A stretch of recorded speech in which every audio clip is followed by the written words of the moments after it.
Олышакмак мәдәният йортында кунакларны шәк-шәк белән каршы алдылар. Фойеда олышакмак уңганнарының кул эшләреннән күргәзмә дә әзерләнгән иде. Бу көнне чакмаклылар килен төшерү йоласын күрсәтте. Милли йолаларыбызны яңартып, кода-кодагыйлар бүләкләр биреште.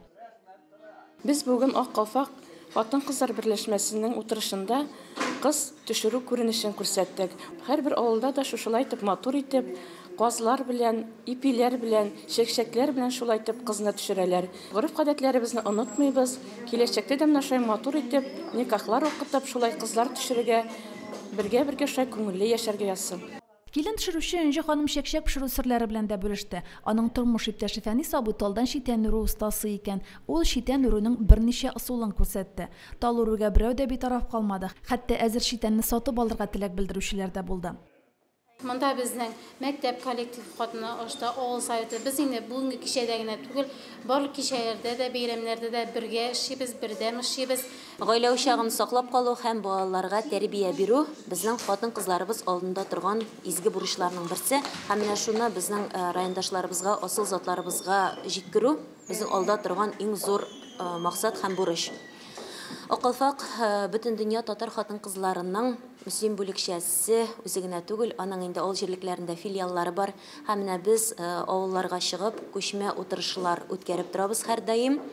Гади җыелыш кына түгел, нинди дә булса гореф-гадәт, милли йолабызны искә төшереп, ана райондашларыбызга җиткерү.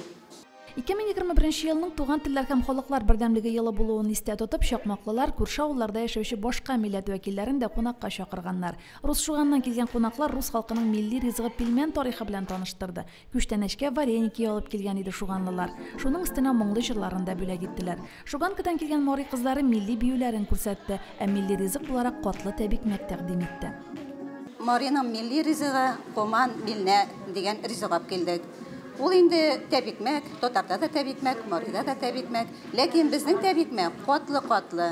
Аның беренче каты арышыннан, аннары катык белән каймак буталып салына, икенче өлешенә инде солы оныннан тәбикмәк, өченчесенә инде май сылап, тагын бер кат каймаклы катык сылап, тәмле ризык коман билнә килеп чыга.